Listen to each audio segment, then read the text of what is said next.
This is a video intended for parents of students in Mr. Schwieder's grade 7 social studies class to explain to them what we're covering this year and how we're covering it, because it is a little unorthodox and it is a little new and takes a little bit of time to get used to. And I'm sure that your students, some of the students are saying that I'm not teaching them anything because it's not a traditional lecture style social class.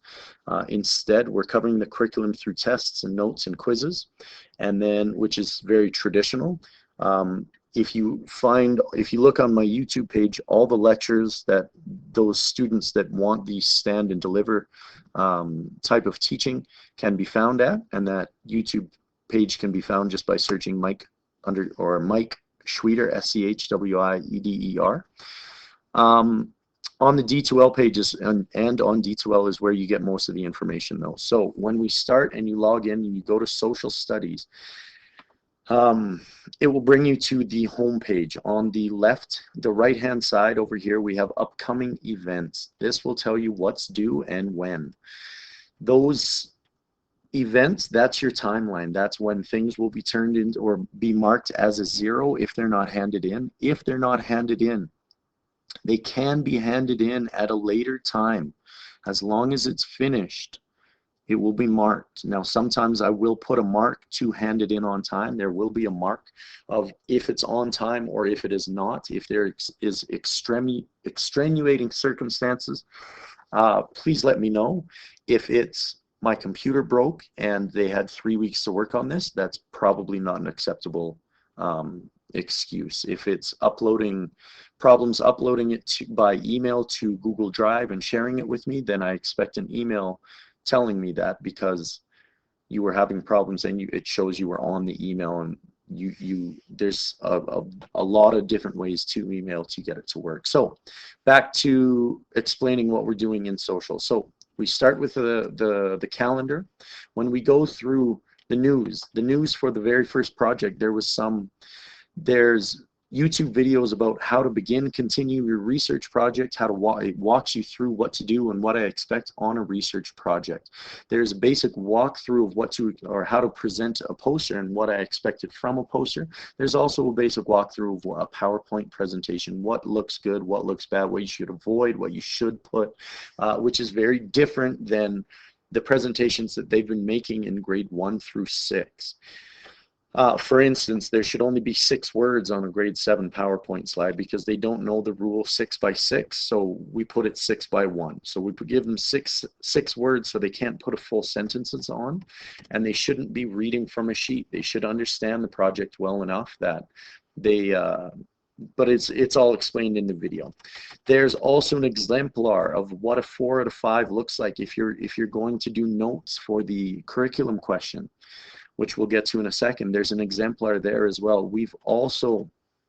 I've also picked out a whole bunch of very good sites to begin your research for this First Nations project. Plus, there's a picture that kind of looks like me because the kids call me Bill Murray. When we go to grades, I would click the grades, but you'd see other people, so we'll jump to managing grades. These are the tests that are already available. These tests 1, 2, 3, 4, 5, 6, 7, 8, 9, 10, 11, 12, 13, 14 are all available currently right now. These curriculum questions are quizzes. There will be quizzes for everything except for 7.13. There will be quizzes that are unlocked when you get 100% on these quizzes. Now these quizzes, when we go to, if I show you what it looks like for the student, when the student goes to a quiz, this student has unlimited attempts at each quiz.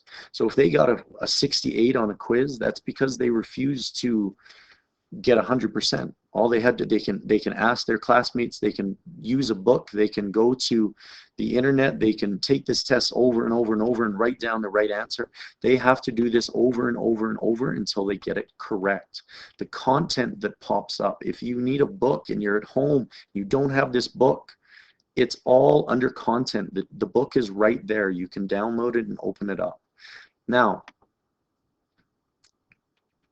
when we unlock when you get 100% on these tests, I can unlock and give access to the test 7.14. All these students over here, all these students have access to 7.1.4 because they got 100% on chapter 3 and, or sorry, chapter 4 and 5.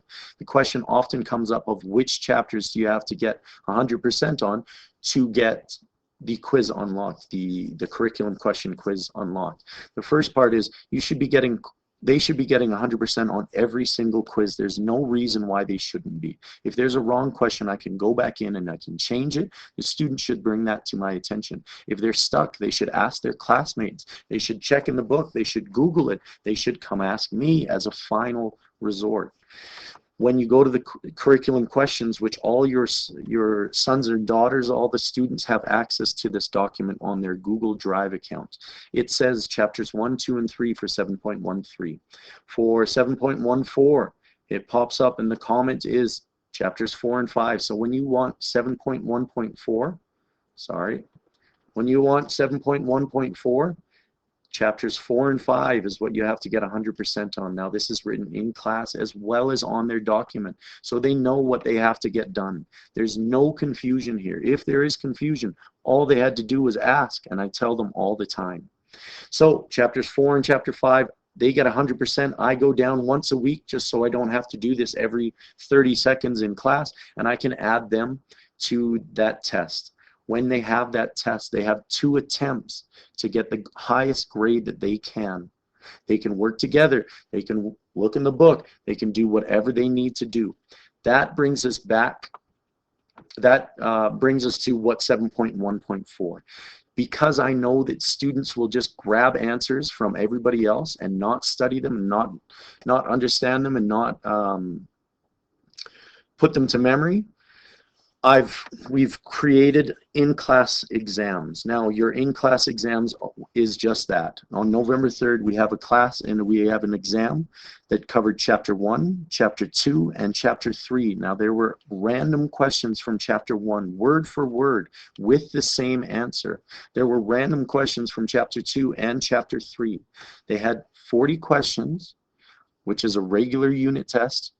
They had those 3 tests compiled into one, and that was their November 3rd test. So if they got a poor mark on that, all they had to do was go back and do chapter 1 over and over and over and over and over until they felt confident that they knew all the answers for the test.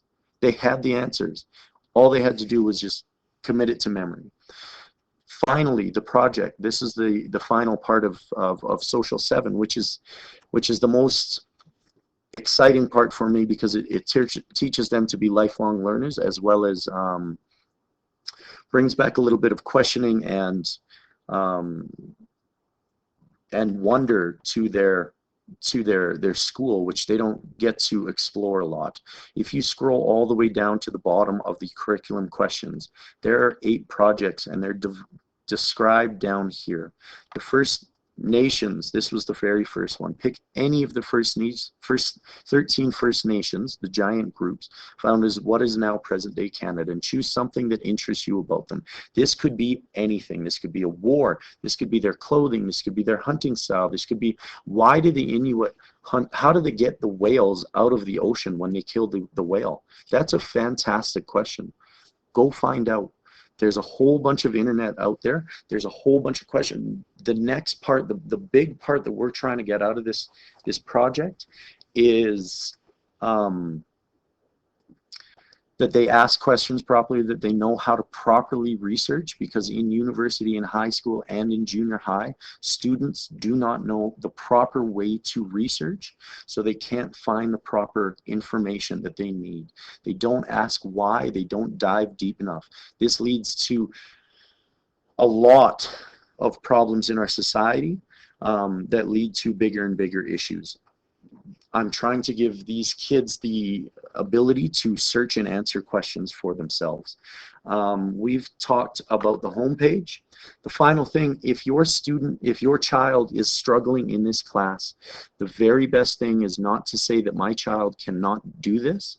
The very best thing for your for you as a parent to do, in my opinion, would be to sit down and make a timeline for the week and check in with that student every day.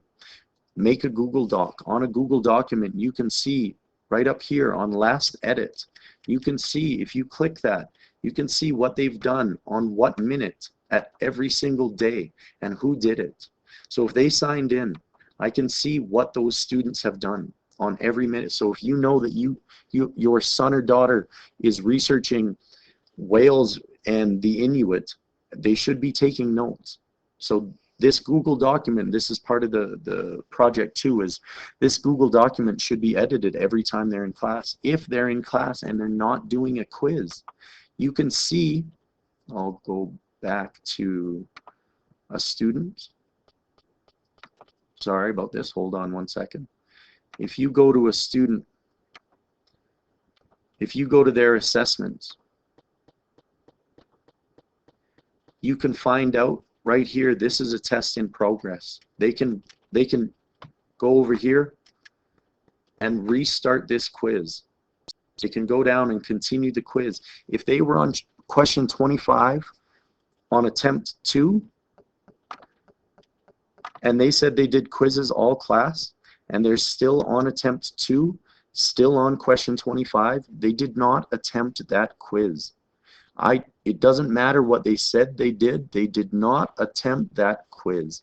So there's two ways, those are the two things that we are doing in class. You should be doing quizzes, you should be researching questions that interest you about a certain subject. If you go down further onto the, oops,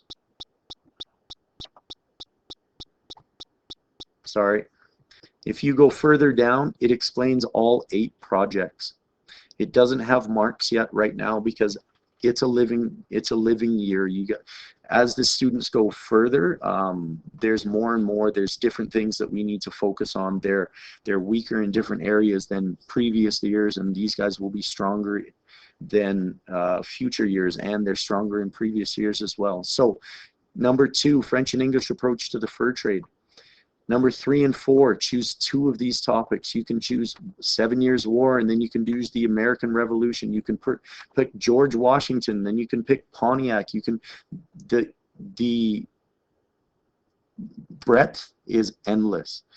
The only thing that's holding them back is an I can't mentality, or some other big reason, which I have yet to see.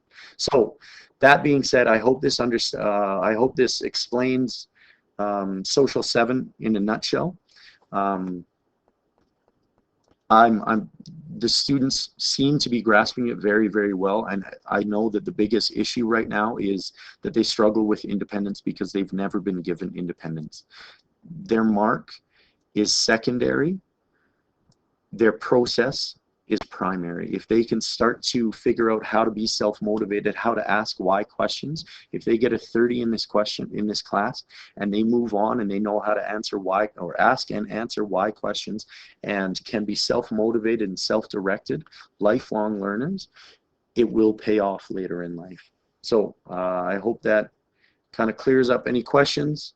If you have any questions, my email is Michael, M-I-C-H-A-E-L .Schwieder, S-C-H-W-I-E-D-E-R @cssd.ab.ca. Thank you very much. Talk to you soon.